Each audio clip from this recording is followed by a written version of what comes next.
Hello जय हिंद मेरे प्यारे साथियों, कैसे हैं आप सभी लोग। उम्मीद करता हूँ यहाँ पे सभी लोग अच्छे होंगे, मस्त होंगे। तो आप सभी साथियों का एक बार फिर से स्वागत है आपके अपने परिवार, आपके अपने YouTube channel target with Avinash में। तो साथियों यहाँ पे आज हम लोग उत्तर प्रदेश पुलिस भर्ती जो कि यहाँ पे 2024 में आप लोगों का एग्ज़ाम 17-18 फरवरी को जो 2 दिन यानी आप लोगों का एग्ज़ाम होना है, दो पालियों में, यानी कुल 4 पालियों में आप लोग का यहाँ पे एग्ज़ाम होने वाला साथियों।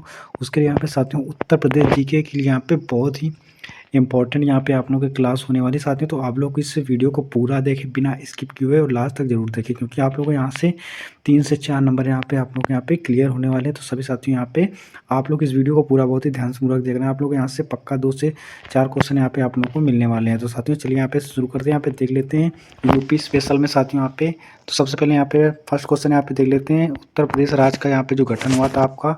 तो यहाँ पे आप लोग देख सकते हैं उत्तर प्रदेश राज्य का गठन हुआ था 1 नवंबर 1956 को। इसके बाद यहाँ पे देख सकते हैं राज्य का जो नाम पड़ा था उत्तर प्रदेश, यानी 24 जनवरी 1950 से यहाँ पे उत्तर प्रदेश का नाम पड़ा था। इसके बाद उत्तर प्रदेश का जो स्थापना दिवस मनाया जाता है वो भी 24 जनवरी को यहाँ पे मनाया जाता है। इसके बाद उत्तर प्रदेश की जो राजधानी लखनऊ बनी थी, यानी वो कब 1921 में यानी बनी थी।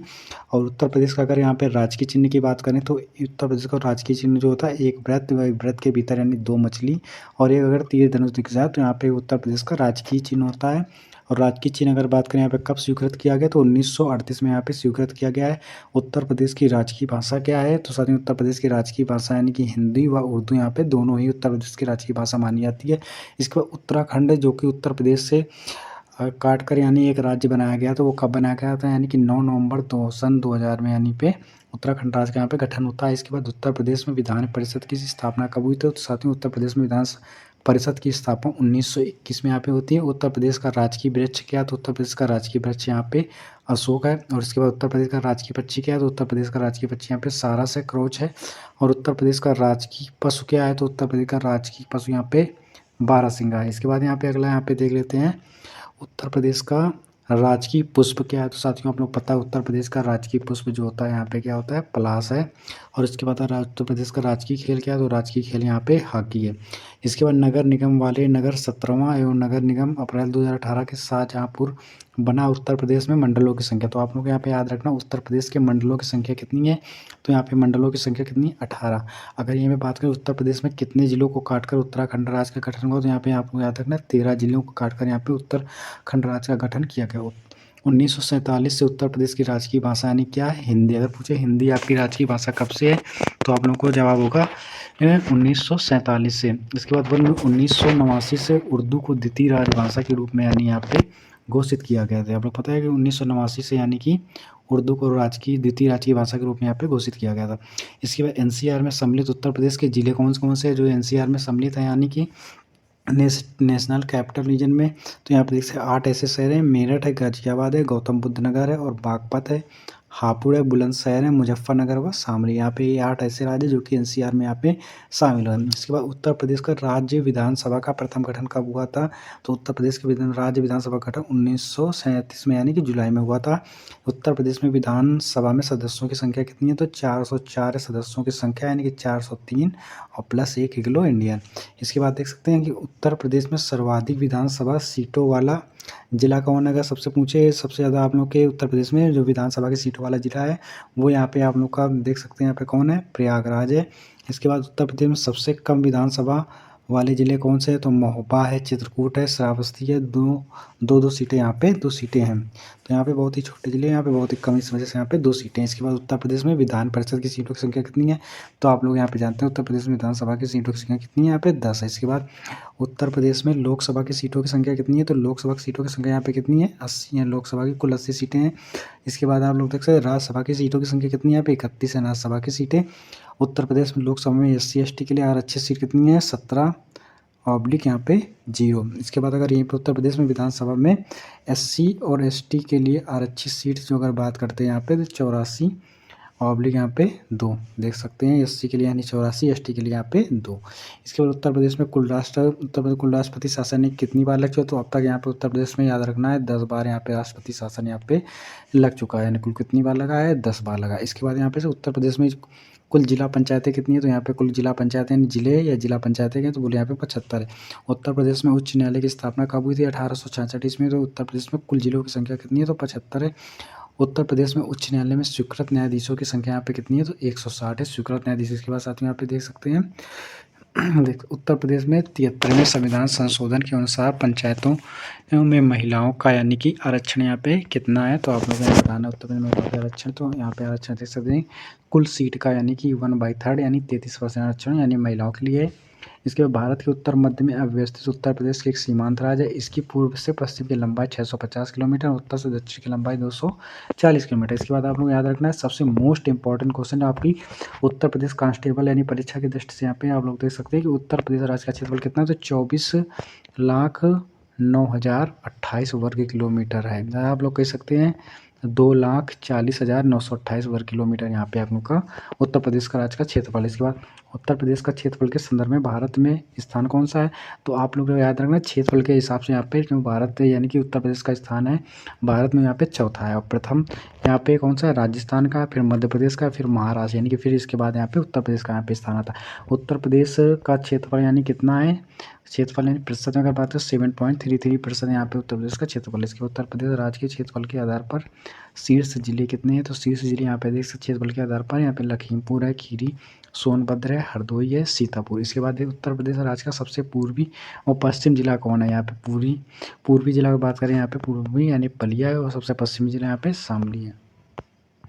इसके बाद यहाँ उत्तर प्रदेश का सबसे उत्तरी एवं दक्षिणी जिला कौन सा है, तो उत्तरी जिला आप लोगों का देख सकते हैं सहारनपुर, दक्षिणी यानी सोनभद्र है। इसके बाद उत्तर प्रदेश के नेपाल 60 जिलों की संख्या यहाँ पे ये भी मोस्ट इंपॉर्टेंट क्वेश्चन साथियों आप लोग यहाँ पे याद रखना है। उत्तर प्रदेश और नेपाल सटे यानी जो बॉर्डर जिले हैं वो पीलीभीत है, लखीमपुर है, खीरी और बहराइच है, श्रावस्ती है, बलरामपुर है, सिद्धार्थनगर है, महाराजगंज। यहाँ से साथियों पिछली बार उत्तर प्रदेश कांस्टेबल भर्ती परीक्षा में यहाँ पे क्वेश्चन पूछा गया, तो आप लोग इसमें जरूर याद रखना है इस क्वेश्चन को यहाँ पे कि नेपाल से सटे जिलों की संख्या यानी अगर पूछे हो सकता है इसमें से आप लोग पूछ देंगे नेपाल से निम्न में से कौन सा यानी कि सटा हुआ जिला नहीं है, तो आप लोग को यहाँ पे याद रखना है ये 7 जिले ऐसे हैं जो कि नेपाल से सटे हुए हैं। इसके बाद देख सकते हैं उत्तर प्रदेश से सटे राज्यों की कुल संख्या, तो उत्तर प्रदेश से सटे राज्य कौन कौन से हैं, 9 राज्य ऐसे यानी कि 8 यानी राज्य, 1 केंद्र शासित प्रदेश है यानी कि हिमाचल प्रदेश है, उत्तराखंड है, हरियाणा है, राजस्थान है, मध्य प्रदेश है, छत्तीसगढ़ है, झारखंड है, बिहार है एवं दिल्ली है यहाँ पे, तो आप लोग को यहाँ पे याद रखना उत्तर। इसके बाद अगला क्वेश्चन यहाँ पे उत्तर प्रदेश की उत्तराखंड से सटे जिलों की संख्या कितनी है, तो यहाँ पे टोटल 7 है। सहारनपुर हो जाएगा आपका, मुजफ्फरनगर, बिजनौर, मुरादाबाद, रामपुर, बरेली, पीलीभीत यहाँ पे देख सकते हैं। इसके बाद अगला यहाँ पे अगर देखें उत्तर प्रदेश के हरियाणा राज्य से सटे जिले की संख्या, तो उत्तर हरियाणा से कितने जिले से हैं वो 6 यहाँ पे सहारनपुर है, शामली है, बागपत है, मथुरा है, गौतम बुद्ध नगर है और अलीगढ़। इसके बाद यहाँ पे देख सकते उत्तर प्रदेश के मध्य प्रदेश राज्य से सटे जिलों की संख्या कितनी है, तो यहाँ पे 11 ऐसे जिले हैं। आगरा है जिसमें इटावा है, जालौन है, झांसी, ललितपुर है, महोबा, बांदा, चित्रकूट, प्रयागराज, मिर्जापुर, यहाँ पे सोनभद्र। ये 11 जिले ऐसे जो कि मध्य प्रदेश राज्य से यानी इनकी सीमा यानी टच करती है। इसके बाद उत्तर प्रदेश के बिहार राज्य से सटे जिले कौन से हैं, तो यहाँ पे आप लोग देख 7 जिले हैं, सोनभद्र है, चंदौली है, गाजीपुर है, देवरिया है, बलिया है, कुशीनगर है, महाराजगंज है। इसके बाद अगला यहाँ पे देख उत्तर प्रदेश में की सीमा से सर्वाधिक व न्यूनतम सीमा वाले राज्य कौन से हैं, तो यहाँ पे याद रखना है मध्य प्रदेश व हिमाचल प्रदेश ऐसे हैं। इसके बाद यहाँ पे देख सकते उत्तर प्रदेश में राजघाट बांध एवं नहर परियोजना कौन कौन सी है, बेतवा नदी एवं ललितपुर जिले में। इसके बाद यहाँ पे देख सकते हैं उत्तर प्रदेश राज्य की सर्वाधिक प्रदूषित नदी कौन सी है, तो सर्वाधिक प्रदूषित नदी यहाँ पे यमुना नदी है और हिंडन नदी यमुना में मिलती है।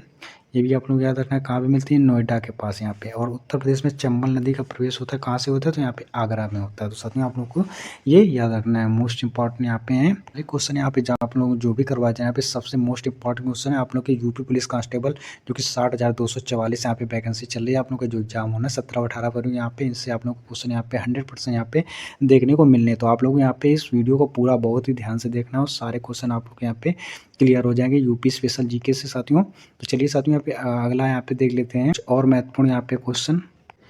इसके बाद यहाँ पे साथियों देख सकते हैं आप लोगों के जो कुछ यहाँ पे बांध वगैरह नहर वगैरह यहाँ पे दिए गए, तो आप लोग यहाँ पे देख सकते हैं कि अगर सबसे बड़ा बांध सागर बांध यहाँ पे कहाँ है, तो आप लोग बताना है सोन नदी पर, उत्तर प्रदेश यानी मध्य प्रदेश एवं बिहार में यहाँ पे है। रानी लक्ष्मीबाई कहाँ पे है, तो बेतवा नदी पर है और ये ललितपुर में है साथियों। याद रखना है आप लोगों को के नहर यहाँ पे जो है कि आपके बांदा शहर में है। इसके बाद अर्जुन बांध नहर यहाँ पे हमीरपुर जिले में यहाँ पे है और चंद्रप्रभा बांध नहर चंदौली में। इसके बाद कुछ प्रमुख जिले यहाँ पे साथियों देख लेते हैं, कुछ महत्वपूर्ण जिले यहाँ पे दी गई हैं उत्तर प्रदेश की जो कि यहाँ पे परीक्षा की दृष्टि से बहुत ही इंपॉर्टेंट है यहाँ पे। तो आप लोग देख सकते हैं यहाँ पे, तो यहाँ पे देख सकते हैं रामगढ़ ताल झील यहाँ पे कहाँ है आप लोगों की, तो रामगढ़ ताल झील जो आप लोग यहाँ पे गोरखपुर जिले में। इसके बाद बाखीरा झील यानी कहाँ गया, संत कबीर नगर में है यहाँ पे। इसके बाद बाड़ा ताल झील यानी कहाँ, शाहजहाँपुर में। प्रयाग झील कहाँ पे, बहराइच में। इसके बाद हम लोग से जिरगो व सिरसी जलाशय कहाँ पे, मिर्जापुर में। इसके बाद कीमठ ताल यानी कहाँ है, आगरा में। इसके बाद अलावरा झील कहाँ है, कौशाम्बी में। इसके बाद हम देखते करैला झील कहाँ है, लखनऊ में। इसके बाद अब नवाबगंज झील कहाँ पे है, तो उन्नाव जिले में। आप लोग को नवाबगंज से याद रखना है, उन्नाव में। इसके बाद पार्वती व अर्घा झील यानी कहाँ है, गोंडा में। इसके बाद आपसे सुरा ताल यानी कहाँ है, यहाँ पे बलिया में। इसके बाद राजा का बांध यानी कहाँ, सुल्तानपुर में। इसके बाद देवरिया ताल कहाँ, तो यानी कि कन्नौज में। इसके बाद आप लोग देख सकते हो कुछ प्रमुख वन्य जीव विहार यहाँ पे बताए गए हैं। तो आप लोग उत्तर प्रदेश का प्रथम वन्य जीव विहार कौन सा है, तो आप लोगों को यहाँ पे बताना होगा। उत्तर प्रदेश का प्रमुख जो वन्य जीव विहार है वो यानी कि चंद्रप्रभा वन्य जीव विहार। इसके बाद उत्तर प्रदेश का बड़ा वन्य जीव विहार का हस्तिनापुर वन्य जीव विहार। उत्तर प्रदेश का सबसे छोटा वन्य जीव विहार महावीर स्वामी वन्य जीव विहार ललितपुर में। इसके बाद करतनी घाट वन्य जीव विहार कहाँ है, बहराइच में। रानीपुर वन्य जीव विहार कहाँ है, यानी कि यहाँ पे चित्रकूट में। और सुहागा बरवा वन्य जीव विहार कहाँ है, महाराजगंज जिले में। इसके बाद सुलेबा वन्य जीव विहार कहाँ पे, श्रावस्ती बलरामपुर में। इसके बाद साथ में यहाँ पे कुछ देख लेंगे प्रमुख पक्षी विहार जो वो यहाँ पे बहुत मोस्ट इंपॉर्टेंट है, यहाँ से भी क्वेश्चन पूछे जाते हैं। तो उत्तर प्रदेश का प्रथम पक्षी विहार कौन है, चंद्रशेखर आज़ाद, यानी कि जो कि आपका उन्नाव में है, नवाबगंज में है। पक्षी विहार उत्तर प्रदेश का सबसे बड़ा पक्षी विहार की बात करें तो लाख बहोसी पक्षी विहार, यानी ये कहाँ पाया जाता है, यानी कन्नौज में। इसके बाद उत्तर प्रदेश का सबसे छोटा पक्षी विहार यानी ये कहाँ है, ये तो पटना में है आपका, एटा में। इसके बाद यहाँ पे देखिए भीमराव अंबेडकर पक्षी विहार कहाँ है, तो आप लोग है प्रतापगढ़ में। इसके बाद शमसूपुर पक्षी विहार कहाँ है, तो आपका ये रायबरेली में पड़ता है। इसके बाद सांडी पक्षी विहार कहाँ है, तो ये आपका ये हरदोई में। इसके बाद बखीरा पक्षी विहार कहाँ है, तो संत कबीर नगर में, यानी कि यहाँ पे है। इसके बाद यहाँ पे देख सकते हैं कि पार्वती अर्घा पक्षी विहार कहाँ, तो आपका ये मैनपुरी। इसके बाद में सुरताल यानी पक्षी विहार कहाँ पे, तो बलिया में। सुर सरोवर पक्षी विहार कहाँ पे, तो आपका ये आगरा में। इसके बाद साथियों यहाँ पे देख लीजिए कि उत्तर प्रदेश की जनसंख्या से यहाँ पे क्वेश्चन, यहाँ पे 100% यहाँ पे क्वेश्चन हम लोग से पूछे जाए, तो आप लोग इसको यहाँ पे समझ लीजिए। यानी कि इसमें उत्तर प्रदेश की जो जनसंख्या नीति है 2021 से लेकर 2021, यानी कि उत्तर प्रदेश की अगर बात करें जनगणना की, यानी कि तो यहाँ पे आप लोगों को पता है कि हर 10 साल में यहाँ पे जनगणना होती है। इससे पहले जो जनगणना हुई थी वो 2011 में हुई थी। इसके बाद जो होनी थी 2021 में होनी थी। तो साथ में यहाँ पे देख लीजिए, यहाँ पता है कि 11 जुलाई 2021 में विश्व जनसंख्या दिवस है। आपका जनसंख्या दिवस कब मनाया जाता है, साथ में 11 जुलाई को मनाया जाता है। इसके बाद मुख्यमंत्री योगी आदित्यनाथ ने उत्तर प्रदेश जनसंख्या नीति 2021-2030 जारी की है। योगी सरकार की इस नीति में जनसंख्या नियंत्रण में मदद करने वालों को प्रोत्साहन देने का प्रावधान है। इसमें बताया कि जनसंख्या नीति का संबंध केवल जनसंख्या स्थिरीकरण के साथ ही नहीं बल्कि हर एक नागरिक के जीवन को खुशहाली और समृद्धि का दौर तक पहुंचाना है। उत्तर प्रदेश में आखिरी बार जनसंख्या नीति इस साल 2000 में आई थी, जो कि 2016 तक के लक्ष्यों के आधार पर तय की गई थी। अब नई जनसंख्या नीति लाई जा रही है, 2030 तक प्रभावी यानी रहेगी आप लोगों की। प्रस्तावित जन्म दर को प्रदेश में 2026 तक 2.1 तक लाने का लक्ष्य रखा गया। नेशनल फैमिली हेल्थ सर्वे देख सकते हैं अनुसार यूपी का जन्म दर अभी 2.7% के बाद औसत से 2.2% से 2030 तक अधिक 1.9% कम करने का यहाँ पे लक्ष्य रखा गया है। माननीय मुख्यमंत्री, ये आप लोगों को यहाँ पे क्वेश्चन जो आप लोगों के करंट अफेयर में यहाँ से पूछे जाते, तो आप लोगों को इस वजह से यहाँ पे इसको याद रखना है। इसके बाद साथ में यहाँ पे देख ले जनगणना से आधारित यहाँ पे जो क्वेश्चन है जनसंख्या है जनगणना से, तो यहाँ पे आप लोगों को बताया गया है। पहला क्वेश्चन यहाँ पे आप लोग देख सकते हैं, यहाँ पे बताया कि उत्तर प्रदेश की जो 2011 की जनगणना के अनुसार कुल जनसंख्या कितनी है, तो आप लोग जैसे 19,98,000 और 19,12,12,341। तो 19 करोड़ का मतलब यहाँ पे आप लोग समझ लो, यानी कि 20 करोड़ के समथिंग यहाँ पे उत्तर प्रदेश की केवल यहाँ पे जनसंख्या है। इसके बाद उत्तर प्रदेश की कुल जनसंख्या, भारतीय जनसंख्या कितना प्रतिशत, तो आप लोग याद रखना है 16.50%, लगभग 17% यहाँ पे भारत की कुल जनसंख्या, यानी कि उत्तर प्रदेश में जनसंख्या। उत्तर प्रदेश की 2011 की जनगणना रिपोर्ट के अनुसार 10 की वृद्धि कितनी है, तो 20.22, यानी कि लगभग 21% यहाँ पे मान के चलेंगे। उत्तर प्रदेश की 2011 की जनगणना रिपोर्ट के जनसंख्या के अनुसार घनत्व कितना है, तो 829 है। इसके बाद यहाँ पे उत्तर प्रदेश में लिंगानुपात की बात करें तो लिंगानुपात यहाँ पे कितना है, 912। इसका उत्तर प्रदेश में साक्षरता कितनी है, 67.62। सबसे ज़्यादा आप जानते कि यूपी में ही यहाँ पे साक्षरता है, सबसे ज़्यादा पढ़े लिखे यहाँ पे ही लोग पाए जाते हैं राज्यों की अपेक्षा। यहाँ पे उत्तर प्रदेश में पुरुष साक्षरता कितनी है, तो 77.30। इसके बाद महिला साक्षरता यानी 57.20। इसके बाद उत्तर प्रदेश में शीर्ष 3 साक्षरता वाले दर कौन से हैं, सबसे जो शीर्ष टॉप पे यानी गौतम बुद्ध नगर सबसे पहले आता है, उसके बाद फिर कानपुर नगर, फिर औरैया यहाँ पे आता है। इसके बाद साथियों यहाँ पे देख सकते हैं उत्तर प्रदेश शीर्ष जनसंख्या वाले जिले कौन से हैं? तो शीर्ष जनसंख्या वाले सबसे ज़्यादा जनसंख्या का पूछे कहाँ, तो सबसे ज़्यादा आप लोग पता है कि यहाँ पे प्रयागराज में सबसे ज़्यादा जनसंख्या है। इसके बाद यहाँ पे मुरादाबाद, फिर गाज़ियाबाद। इसके बाद आप देखो उत्तर प्रदेश में कम जनसंख्या वाले जिले कौन-कौन से? महोबा है, चित्रकूट है, फिर हमीरपुर, यानी सबसे कम महोबा, फिर उससे भी कम चित्रकूट, फिर इससे भी कम यहाँ पे हमीरपुर। उत्तर प्रदेश के शीर्ष 3 लिंगानुपात वाले जिले कौन से हैं? जौनपुर है, आजमगढ़ है, यहाँ पे देवरिया है। इसके बाद यहाँ पे उत्तर प्रदेश के न्यूनतम 3 लिंगानुपात वाले जिले कौन-कौन से हैं? न्यूनतम के गौतम बुद्ध नगर सबसे कम, यानी कि लिंगानुपात है गौतम, और फिर बागपत है, फिर हमीरपुर है। इसके बाद साथ में यहाँ पे देख सकते हैं प्रमुख संग्रहालय और पुस्तक, यहाँ पे कुछ देख लेते हैं यहाँ पे। तो सबसे पुराना यानी जो संग्रहालय है यानी वो कौन सा है? आपका राजकीय संग्रहालय है। ये कहाँ है? यानी कि लखनऊ में है। इसकी स्थापना 1863 में यहाँ पे हुई थी। इसके बाद लोक कला संग्रहालय कहाँ है? लखनऊ में। जनपति संग्रहालय कहाँ है? सुल्तानपुर में है। इसकी स्थापना 1988-89 में थी। राजकीय स्वतंत्रता संग्राम संग्रहालय कहाँ है? यहाँ पे मेरठ में। डॉक्टर भीमराव अम्बेडकर संग्रहालय पुस्तकालय कहाँ है? रंगा रामराज और पांडुलिपि पुस्तकालय कहाँ है? प्रयागराज में। उत्तर प्रदेश राजकीय लेखागार कहाँ है? प्रयागराज में। रामायण म्यूजियम घोषित कहाँ पे? अयोध्या में। इसके बाद साथियों यहाँ पे यहाँ पे प्रमुख भाषा संस्थान कुछ देख लेते हैं यहाँ पे, जो आप लोग के पेपर में यानी यहाँ पे पूछे जा सकते हैं। तो प्रमुख भाषा संस्थान यानी कि यहाँ पे देख लेते हैं यहाँ पे प्रमुख भाषा संस्थान में, यानी कि यहाँ पे प्रमुख भाषा संस्थान में यहाँ पे आप लोग देख लीजिए। उत्तर प्रदेश का भाषा संस्थान यानी कहाँ है यहाँ पे? तो आप लोग बताना है हमें। लखनऊ में हो जाएगा आप लोगों का। उत्तर प्रदेश का हिंदी संस्थान कहाँ है? तो लखनऊ में है। अगर उर्दू संस्थान का, ये भी लखनऊ में होगा। उत्तर प्रदेश का संस्कृत संस्थान का, ये भी लखनऊ में होता है। हिंदी संस्थान यानी कि राज्य हिंदी संस्थान कहाँ है? तो यानी वाराणसी में बताना है। केंद्रीय हिंदी शिक्षा संस्थान कहाँ पे? आगरा में। राज्य की प्रमुख कृषि विश्वविद्यालय याद रखना है कुछ यहाँ पे मोस्ट इंपॉर्टेंट है, यानी कि जैसे कि रानी लक्ष्मीबाई राष्ट्रीय कृषि विद्यालय कहाँ पे? यानी कि झांसी में। बांदा कृषि प्रौद्योगिकी विश्वविद्यालय कहाँ? बांदा में है। इसके बाद सरदार पटेल कृषि विश्वविद्यालय का मेरठ में। राजा चंद्रशेखर आजाद कृषि प्रौद्योगिकी विश्वविद्यालय कानपुर, यानी कि मोस्ट इंपॉर्टेंट यहाँ पे ये चंद्रशेखर आजाद कृषि एवं प्रौद्योगिकी विश्वविद्यालय। इसके बाद आचार्य नारेंद्र कृषि प्रौद्योगिकी विश्वविद्यालय कहाँ पे? अयोध्या में। इसके बाद साथियों यहाँ पे आ जाती है आप लोग को प्रमुख नगरों के उपनाम, जो कि यहाँ पे मोस्ट इंपॉर्टेंट है आपकी परीक्षा की दृष्टि से। तो इसमें यहाँ पे को देख लीजिए साथियों। तो कुंभ नगरी, संगम नगरी, अमृत नगरी, यानी कहाँ किसे बोला जाता है? यहाँ पे प्रयागराज को। इसके बाद यहाँ पे क्रांति नगरी, कैंची नगरी, यानी कौन सा? यहाँ पे मेरठ हो जाएगा। इसके बाद आंवला आंवला यानी कि आंवला नगरी किसे बोला जाता है? प्रताप सबसे आंवला प्रतापगढ़ में यानी पहुँच जाते हैं। इसके बाद चर्मनगर, उद्योग नगर, पूर्वोत्तर राज्य का मानचेस्टर, यानी कि ये किसे बोला जाता है? कानपुर के। यहाँ पे मोस्ट इंपॉर्टेंट ये आप लोग के लिए। जैन समुदाय को लोग काशी कहाँ बोला जाता है? हस्तिनापुर, यानी कि मेरठ को बोला जाता है। इत्र नगरी, खुशबुओं का शहर, आप लोग सभी जानते हैं। यहाँ पे इसको कन्नौज कहते हैं। धान का कटोरा यानी किसे कहता है? चंदौली, यानी सबसे ज़्यादा यहाँ में धान कहाँ पे उगाई जाती है? यानी कि चंदौली में धान होती है। इसके बाद सुहाग नगरी, चूड़ी नगरी और फिरोजाबाद, यानी आप लोग पता है चूड़ी से जाने आप लोग फिरोजाबाद। इसके बाद पीतल नगरी, बर्तनों का शहर किसे कहा जाता है? मुरादाबाद। अगर यहाँ पे बर्तन और कहीं पीतल की बात हो जाए तो मुरादाबाद। इसके बाद सिराजे हिंद पूर्व का सिराज, यानी किसे कहा जाता है? जौनपुर। आप लोग यहाँ से तुरंत पड़ जाएंगे। इसके बाद उत्तर प्रदेश के कुछ प्रमुख मेले हैं यहाँ पे साथियों। उत्तर प्रदेश के प्रमुख मेले जो यहाँ पे आप लोग को यहाँ पे याद रखने, तो यहाँ पे देख लीजिए उत्तर प्रदेश के प्रमुख मेलों में महाकुंभ का मेला यानी कि प्रयागराज में लगता है, यानी कि प्रत्येक 12वें वर्ष यानी लगता है। अगर अर्धकुंभ बोला है तो हर 6 वर्ष में यानी अर्धकुंभ का आयोजन होता है। इसके बाद यहाँ पे देख सकते हैं ये प्रयागराज में होता है। इसके बाद ककोरा मेला कहाँ होता है? तो बदायूं में होता है। उसके बाद आपने देख सकते हैं आगरा में, यानी कि लटेश्वर भी आगरा में होता है। कैलाश मेला भी यहाँ पे आगरा में होता है। ददरी मेला कहाँ होता है? तो ये बलिया में होता है आपका। सरधना मेला, नौचंदी मेला नहीं कहाँ होता है? मेरठ में। मुक्त गणेश्वर मेला नहीं कहाँ होता है? तो हापुड़ में होता है आप लोग का। हरिदास जयंती कहाँ पे? वृंदावन में होता है। इसके बाद यहाँ पे देवा शरीफ मेला, यानी कि बाराबंकी, मोस्ट इंपॉर्टेंट देवा शरीफ का। इसके बाद श्रृंगी राम मेला कहाँ पे होता है? फर्रुखाबाद में होता है। सयाद सराय मेला कहाँ होता है? बहराइच में होता है।